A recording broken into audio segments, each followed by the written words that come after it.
about present indefinite tense. You can say simple present tense और इसका पहचान है ता है, ती है, ता हूँ, ती हूँ, ते हो, ते हैं इत्यादि लगा रहेगा। प्रेजेंट इंडेफिनिट टेंस का वाक्य कहलाता है। एग्जाम्पल, तुम चाय पीते हो, देखो यहाँ ते हो आ गया, यू टेक टी और इसका स्ट्रक्चर है सब्जेक्ट प्लस V1 या V5 प्लस ऑब्जेक्ट प्लस और हम सब्जेक्ट के दो भागों में बांटते हैं, प्लुरल और सिंगुलर में। प्लुरल सब्जेक्ट में आई, यू, बी, दे दो नाम या दो से अधिक नाम। सिंगुलर सब्जेक्ट में ही, सी, इट, दिस, दैट एक नाम सिंगुलर नेम। और सब्जेक्ट जैसा रहेगा वैसा वर्ब का प्रयोग होता है। वर्ब को दो भागों में बांटा गया my dear. Plural verb, singular verb, जिसे हम ये V1 बोल सकते हैं प्लुरल को और सिंगुलर को V5 बोल सकते हैं। यू कैन से V1 एंड V5।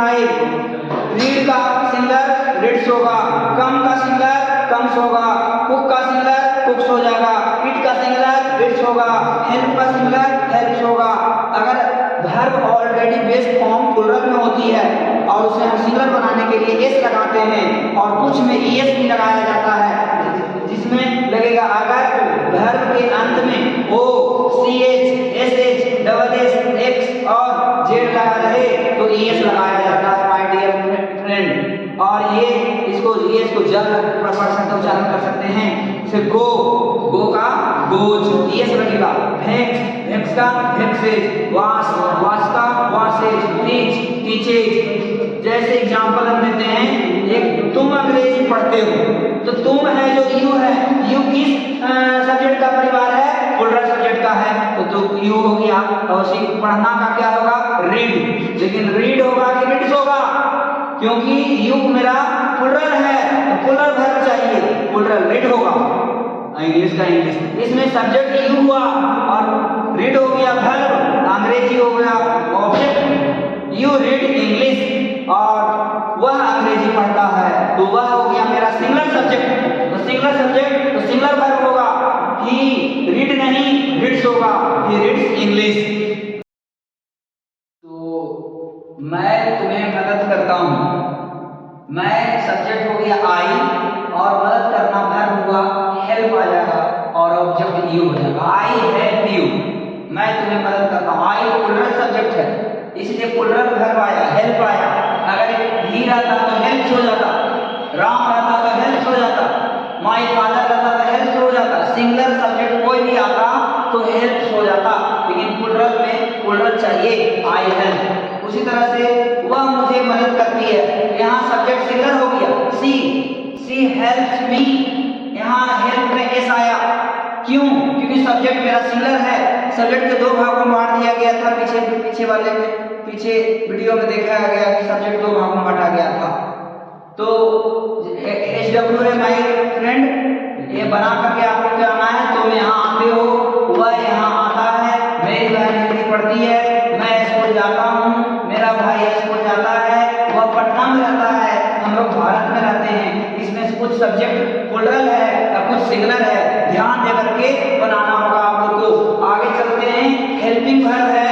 इस टेंस में दो को हेल्पिंग वर्ब होता है प्रेजेंट इंडेफिनिट टेंस में, डू और डज। डू होता है जो प्लुरल होता है और डज होता है जो सिंगुलर होता है। और do plus not, do not को हम लोग डोंट बोलते हैं, you can say don't. Does plus not equal to doesn't. और डू और डोंट होता है जो प्लुरल होता है, ये आई के साथ आएगा, यू के साथ आएगा, प्लुरल सब्जेक्ट के साथ डू और डोंट आएगा। और डजंट होता है जो सिंगुलर होता है, ये सिंगुलर सब्जेक्ट के साथ आएगा।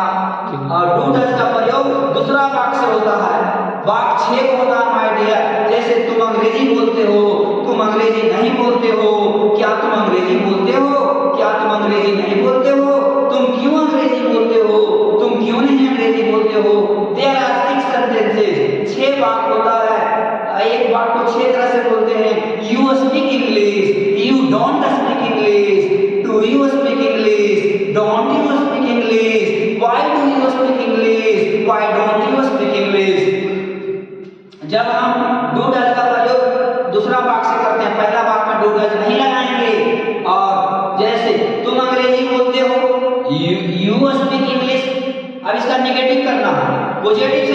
करना है, तुम अंग्रेजी नहीं बोलते हो। You don't speak English, you के बाद डोंट लगा देना है। पॉजिटिव से नेगेटिव करने के लिए माय डियर डोंट लगाना है प्लूरल वाला में, और सिंगुलर वाला में डजंट होता है। जैसे तुम चाय पीते हो तो यू टेक टी, और इसका नेगेटिव करना है, तुम चाय नहीं पीते हो तो you don't take tea, don't लगा देना है। और क्या तुम चाय पीते हो तो क्या इंट्रोगेटिव हो गया, डू लगा के पहला ही बोलना है, डू यू टेक टी। जैसे तुम अंग्रेजी बोलते हो, यू स्पीक इंग्लिश, तुम अंग्रेजी नहीं बोलते हो, यू डोंट स्पीक इंग्लिश। और क्या तुम अंग्रेजी बोलते हो तो do you speak English, do लगा के पहला वाक्य बोलना है, पॉजिटिव वाला वाक्य बोलना है। क्या तुम अंग्रेजी बोलते हो, डू यू स्पीक इंग्लिश? तो जवाब रिप्लाई या I speak English, no I don't speak English. और चौथा वाक्य होता है माय डियर, क्या तुम अंग्रेजी नहीं बोलते हो तो don't you speak English, don't लगा के पॉजिटिव पहला वाक्य। और तुम क्यों अंग्रेजी बोलते हो तो क्यों का पहले